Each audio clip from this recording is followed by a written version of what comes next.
कैसे हो आप सभी लोग। हमने अपने कम्युनिटी बॉक्स में क्वेश्चन दिया था भारतीय नागरिकता अधिनियम। लगभग सबका ये आंसर सही था। 1955 भारतीय नागरिकता अधिनियम 1955 में लाया गया था। नागरिकता अधिनियम जानने से पहले थोड़ा सा हम नागरिकता के बारे में जानेंगे कि नागरिकता क्या है और नागरिकता का प्रावधान कहाँ से लिया गया है और भारत के संविधान में नागरिकता कहाँ रखी गई है, किस भाग में, किस अनुच्छेद में रखा गया है नागरिकता शब्द को। मैं बात करता हूँ, भारत ने अपने नागरिकता का जो प्रावधान लिया है वो ब्रिटेन के संविधान से लिया है। और कैसी नागरिकता है भारत में? एकल नागरिकता या इकहरी नागरिकता है। एकल नागरिकता या इकहरी नागरिकता का अर्थ ये है कि सपोज आप किसी राज्य में किसी राज्य से, मैं यूं मैं उत्तराखंड से निवास करता हूँ, लेकिन मेरी नागरिकता भारतीय है। ये नहीं कि मैं उत्तराखंड से हूँ तो पहली नागरिकता मेरी उत्तराखंडी है, फिर दूसरी नागरिकता मेरी भारतीय है ना। नागरिकता एक ही है पूरे भारत में। भारत का कोई भी नागरिक हो वो इंडियन है, भारतीय है। एक साथ दो नागरिकता नहीं हो सकती। सपोज मैं उत्तराखंड मैं क्या उसका नाम भारत से हूँ, तो मैं चाहूँ तो मैं चाइना की भी जो है नागरिकता अपना सकता हूँ। तो ऐसा नहीं हो सकता और ऐसा कोई भी देश ऐसा करने की इजाज़त नहीं देता। आपको अगर दूसरे राज्य कुछ सॉरी दूसरे देश की अगर नागरिकता अपनानी है तो आपको पहले अपने देश की नागरिकता को त्यागना होगा, छोड़ना होगा, तब जाके आप किसी अन्य देश की नागरिकता को अपना सकते हो। बात करते हैं नागरिकता के। भारतीय संविधान में नागरिकता को भाग 2 में और अनुच्छेद 5 से लेकर 11 तक जोड़ा गया है। भारतीय संविधान में 22 भाग है, 22 भाग में दूसरा भाग जो है उसमें नागरिकता का प्रावधान है। ठीक है। अनुच्छेद 5 से लेकर नागरिकता की बात की गई है। अब मैं सीधा आता हूँ अनुच्छेद 5 पर। अनुच्छेद 5 जो है, अनुच्छेद 5 में नागरिकता का प्रावधान है। ठीक है। नागरिकता का प्रावधान है और इसमें 3 पॉइंट हमें देखने को मिलते हैं और वो 3 पॉइंट लागू होते हैं 26 जनवरी 1950 के पहले। पहले से या उसके बाद से। अब वो कैसे? 26 जनवरी 1950 को भारत का संविधान लागू हुआ था। पहला पॉइंट ये कहता है कि इसके बाद जिसका जन्म भारत में हुआ है वो भारत का नागरिक है। दूसरा पॉइंट ये कहता है कि कोई माता पिता अगर भारत के हैं लेकिन वो विदेश में रहे उससे इससे पहले, अब हो सकता है कोई स्वतंत्रता संग्राम सेनानी हो, कोई आंदोलनकारी हो, भारत से बाहर रह रहा है भारत को आजादी दिलाने के लिए, और वहीं पर उसके संतान पैदा हो जा रही है, तो जरूरी तोड़ना है कि वो इंग्लैंड में रह रहा है या वो कहीं भी, जैसे हरदयाल जी रहते सैन फ्रांसिस्को में। ठीक है। वो वहां पर रहते, वहीं पर सपोज कर उनकी संतान हो गई तो वो यहाँ के हैं, वो यहाँ के निवासी हैं, तो उनके जो पुत्र पुत्री जो भी कोई संतान होगी वो भारतीय है, उनको भी नागरिकता दी जाएगी भारत की। ठीक है। तीसरा पॉइंट ये कहता है कि कोई भी व्यक्ति जो भारत के संविधान लागू होने से 5 वर्ष पहले से भारत में अगर रह रहा है, करीबन 1945 के आसपास से जो भारत में रह रहा है, उसको भी भारत की नागरिकता दी जाएगी। कुल मिलाकर क्वेश्चन आता है तो क्वेश्चन का आंसर ये रहेगा कि अनुच्छेद 5 क्या कहता है? तो अनुच्छेद 5 कहता है क्या? नागरिकता का प्रावधान। बात करते हैं अनुच्छेद 6। अनुच्छेद 6 क्या कहता है? अनुच्छेद 6 कहता है पाकिस्तान से भारत आए हुए लोगों की नागरिकता कौन रखता है? अनुच्छेद 6 रखता है। वो कैसे? एक डेट मैंने यहाँ पर लिखी है, 19 जुलाई 1948। 19 जुलाई 1948 से पहले जो पाकिस्तान से भारत आए उनको स्वतः ही क्या मिल गई थी? भारत की नागरिकता मिल गई थी। लेकिन इस डेट के बाद जो पाकिस्तान से भारत आ रहे हैं उनको डायरेक्ट नागरिकता नहीं दी जा रही थी। उनको एक नियम कहा गया और उस नियम के तहत ये कहा गया कि आपको क्या करना होगा? आपको परमिट लाना होगा। जिस देश की नागरिकता आप छोड़ रहे हो, चाहे पाकिस्तान से आ रहे हो, कहीं से भी आ रहे हो, ठीक है।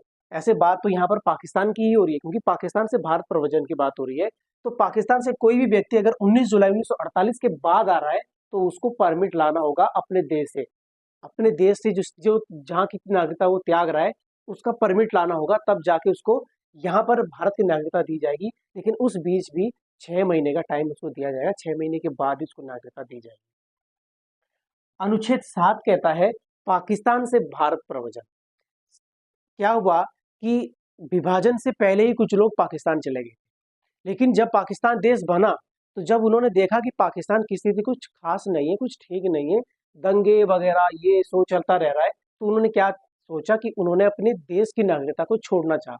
फिर वो क्या करा, उन्होंने फिर वापस दोबारा वो भारत आना चाहते थे, तो उनको एक शर्त रखी गई ये कि 1 मार्च 1947 के बाद जो पाकिस्तान से भारत आ रहे हैं, आप आपको भी, जो भारत से पहले पाकिस्तान गए फिर वापस आ रहे हैं वहां से, जो तो डायरेक्ट विभाजन के बाद तो डायरेक्ट वहां से यहाँ पर आए, उनको तो मिल गई, लेकिन वो भी अगर 19 जुलाई के बाद कोई आए तो उसको परमिट अनिवार्य कर दिया।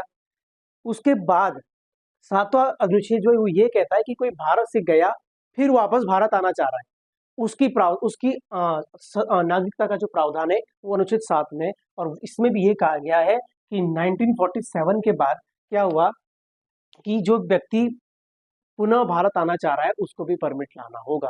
अर्थात भारत से पाकिस्तान प्रव्रजन जो जिसने किया है वो पुनः भारत आना चाह रहा है तो उसको भी परमिट की आवश्यकता पड़ेगी, और उसको भी वही 6 महीने तक उसको भी क्या किया जाएगा, 6 महीने का समय दिया जाएगा, उसके बाद ही नागरिकता मिलेगी उसको भी। अनुच्छेद 8 कहता है, अनुच्छेद 8 ये कहता है कि भारत से बाहर जो व्यक्ति रह रहा है भारत का नागरिक, उसकी नागरिकता का बना रहना, उसकी नागरिकता का बना रहना। अर्थात बाहर कोई भी, सपोज मैं इंग्लैंड जा रहा हूँ, मैं अभी और मेरी पत्नी इंग्लैंड जा रहे हैं, वहां पर हमारा बच्चा हो जाता है तो बच्चा जो है उसको नागरिकता भारत की ही मिलेगी, क्योंकि उसके मम्मी पापा कहाँ के हैं, मूल निवासी है, भारत के नागरिक है वो दोनों। ठीक है, तो नागरिकता भारत से बाहर रहकर भी नागरिकता का बना रहना। अनुच्छेद 9 कहता है यदि आप इच्छा से, स्वेच्छा से अपनी किसी अन्य देश की नागरिकता को अपना लेते हो तो भारत की नागरिकता क्या हो जाएगी, आपकी समाप्त हो जाएगी। ठीक है, उसके बाद कह रहा है अनुच्छेद 10, अनुच्छेद 10 कहता है नागरिकता का बना रहना, नागरिकता के नियमों का, नागरिकता जो हमारे लिए नागरिकता के जो अधिकार है वो बने रहते हैं। क्या है अनुच्छेद 11 में, अनुच्छेद 11 ये कह रहा है कि जो संसद है, संसद को ही नागरिकता को लेकर कानून बनाने का अधिकार है। और संसद में भी अगर बात करूं तो गृह मंत्रालय को क्या उसका नाम नागरिकता में कानून बनाने का अधिकार है। अब मैं बात करता हूं, जो मुख्य प्रश्न था वो था ये मैंने आपको थोड़ा सा ऐसे ओवरव्यू समझा दिया कि ये है। बाकी हमारा मुख्य पॉइंट जो आज का है वो ये है, वो ये है भारतीय नागरिकता अधिनियम 1955। अधिनियम क्यों लाया गया? अधिनियम इसलिए लाया गया कि कहीं ना कहीं इसमें कुछ जोड़ा जाएगा। उस पर जोड़ा क्या गया, उस पर यह जोड़ा गया कि नागरिकता को किस प्रकार से हम किसी व्यक्ति को नागरिकता भारत की दे सकते हैं, या किसी व्यक्ति की नागरिकता को किस प्रकार हम छीन सकते हैं। तो अर्थात यहाँ पर कहने का अर्थ ये है कि नागरिकता को अर्जित करना और नागरिकता की समापन करना, इसका प्रावधान हमारे भारतीय नागरिकता अधिनियम 1955 में लाया गया था। तो इसी में ये कहा गया कि भाई 5 प्रकार से नागरिकता को प्राप्त किया जा सकता है भारत की, और 3 प्रकार से किया जा सकता है, समाप्त कर दी जा सकती है। आपकी थोड़ा सा मैं बता दूं कि भारत नागरिकता अधिनियम में लगभग 6 बार संशोधन हुआ है। सबसे पहली बार संशोधन हुआ था 1986 में। इसमें हुआ है संशोधन, भारतीय नागरिकता अधिनियम 1955 में 6 बार क्या हुआ है, संशोधन हुआ है। सबसे पहले 1986, दूसरा 1992, तीसरा 2003, फिर 2005, फिर 2015, फिर 2019। याद रखने के पॉइंट है। बात करूं जन्म के आधार पर हमारी जो नागरिकता प्राप्त की जाती है वो कुछ इस प्रकार है। ये मेरे हिसाब से बड़ा बेकार पॉइंट है ये वाला। क्यों? ये पॉइंट ऐसा था कि कोई भी विदेशी कपल कोई भी यहाँ पर आ रहा है, कोई भी विदेशी दंपति यहाँ पर आ रहे हैं, सपोज यहाँ पर घूमने के लिए आए थे और यहीं पर उनके बच्चा हो गया, 8-10 दिन रुके, यहाँ पर बच्चा हो गया, उस बच्चे को भारत की नागरिकता दी जा रही थी। क्यों? जन्म के आधार पर। बाद में सरकार ने 1986 में इस पर संशोधन करा, पहला संशोधन, और उसमें यह कहा गया कि जो भारत में बच्चा जन्म ले रहा है उसके माता या पिता दोनों में से एक कोई भारतीय होना अनिवार्य है।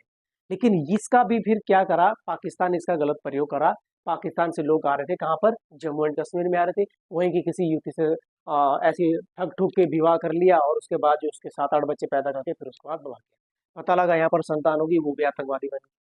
इस प्रकार से ये भी हो रहा था। फिर सरकार ने 2003 में फिर से इसमें संशोधन करा और ये कहा कि माता और पिता दोनों ही भारतीय हो, या फिर दोनों के पास क्या होना चाहिए, दोनों के पास वैलिड कोई डॉक्यूमेंट होना चाहिए जो ये बताता हो कि ये भारत के नागरिक हैं, तब जाके उनकी संतान को क्या मिलेगी, भारत की नागरिकता मिलेगी, अन्यथा नहीं।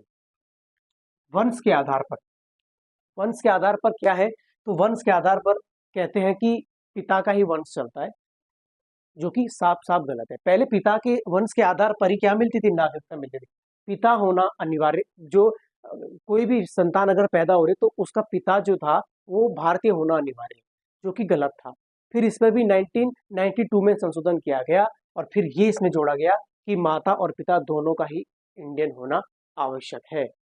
अर्थात वंश के आधार पर अगर नागरिकता मिलती है तो ये नहीं देखा जाएगा कि वो माता ही भारतीय है या पिता ही भारतीय है, दोनों में से कोई भी अगर भारतीय है तो चलेगा। पहले खाली पिता को लेकर था, लेकिन इसमें महिलाओं ने भी विरोध किया, तो इसलिए माता और पिता दोनों को इसमें ऐड कर दिया गया है। अर्थात वंश के आधार पर दोनों को ही देखा जाएगा, दोनों के आधार पर ही नागरिकता प्राप्त होगी। पंजीकरण के आधार पर, सपोज करो मैं इंग्लैंड से हूँ या मैं अमेरिका से हूँ, मैं भारत घूमने आया, मुझे भारत बड़ा अच्छा लगा और मैं भारत में रह गया, रह काफी टाइम से मैं भारत में रह रहा हूँ और मैं भारत की नागरिकता अपनाना चाहता हूँ। तो इसमें क्या रहेगा, पंजीकरण के आधार पर मुझे भारत की नागरिकता मिलेगी, लेकिन उससे पहले मुझे 7 साल तक भारत में रहना होगा, उसके बाद ही मुझे भारत की नागरिकता मिलेगी। उसके बाद भी क्या है, गृह मंत्रालय अर्थात भारत सरकार पर ये निर्भर करता है कि उसको 7 साल के बाद भी किस टाइम तक उसको नागरिकता देता है। क्यों, 7 साल के बाद वो आवेदन करेगा नागरिकता के लिए, लेकिन उसके बाद उसकी जांच खोजबीन वगैरह होगी, क्या कुछ इसका बैकग्राउंड रहा है क्या नहीं, सारा बायोडाटा होने के बाद ही नागरिकता प्राप्त होगी। तो ये पंजीकरण के आधार पर। देशीकरण के आधार पर मैं आपको बता दूं, सपोज करो आपको जो भारत में हमारे टोटल भारतीय संविधान में 22 भाषाओं का क्या है प्रावधान है, चाहे वो कोई सी भी भाषा हो, 22 भाषाओं में से अगर आप विदेशी हो लेकिन उन 22 भाषा में से आपको किसी एक भाषा का अगर अच्छा ज्ञान है, अच्छी नॉलेज है, या फिर आप कोई अपने क्षेत्र के बहुत बड़े स्पेशलिस्ट हो, कोई जैसे कि आप क्रिकेटर हो, कोई आप कोई कोई भी खेल आप बहुत अच्छा खेलते हो, या आप जो है सिंगर हो, या आप डांसर हो, या आप कोई एक्टर वगैरह हो, कुछ भी हो, या आप साइंटिस्ट हो, आपको अगर भारत की नागरिकता चाहिए तो देशीकरण के आधार पर आपको नागरिकता मिलेगी, लेकिन उसका क्या रहेगा, उसको उसकी भी एक शर्त ये है कि आपको लगभग 10 साल तक भारत में रहना होगा। 10 साल के बाद ही आपको नागरिकता के लिए आवेदन करना होगा। उसके बाद में बात करूं भूमि अर्जित, ठीक है, अर्जित भूमि का मतलब ये है, सपोज भारत ने जो है पाकिस्तान का कुछ क्षेत्र जीत लिया, लाहौर जीत लिया, पूरा लाहौर जीत लिया पाकिस्तान का, अब जीत लिया लाहौर को, तो लाहौर में निवास करने वाले जितने भी लोग होंगे, जब लाहौर को भारत में विलय कर दिया जाएगा, तो जाहिर सी बात है कि जितने भी लाहौर के निवासी थे वो अपने आप ही उनको क्या नागरिकता मिल जाएगी, भारत की नागरिकता मिल जाएगी। ये हमारे 5 प्रकार की नागरिकता प्राप्त करने के क्या है, हमारे पास अधिकार हैं। और उसके बाद इसके बाद क्या है, 3 प्रकार से नागरिकता को छीन लिया जा सकता है। सबसे पहला है त्याग देना, ये तो हम खुद भी स्वतः ही त्याग देंगे। सपोज करो मैं दूसरे देश की नागरिकता अपना रहा हूँ तो अपनी नागरिकता त्याग दूंगा, नागरिकता खत्म। उसके बाद है बर्खास्त, सरकार के द्वारा बर्खास्त किया जाए। अगर मैं कोई देशद्रोही का काम कर रहा हूँ, मैंने देश के विरुद्ध कोई मैं देश के साथ गद्दारी करी, तो सरकार मेरी क्या कर लेगी, नागरिकता को समाप्त कर देगी, छीन ले जाएगी। उसके बाद मैं बात करता हूँ वंचित। वंचित तभी रह सकते हैं अगर आप इन दोनों की चीजों में क्या करते हो, कोई धोखाधड़ी करते हो। सपोज करो आप विदेशी हो, आप यहाँ पर 2 साल रहे, 2 साल के बाद आपने क्या कर लिया, नागरिकता को आवेदन कर दिया।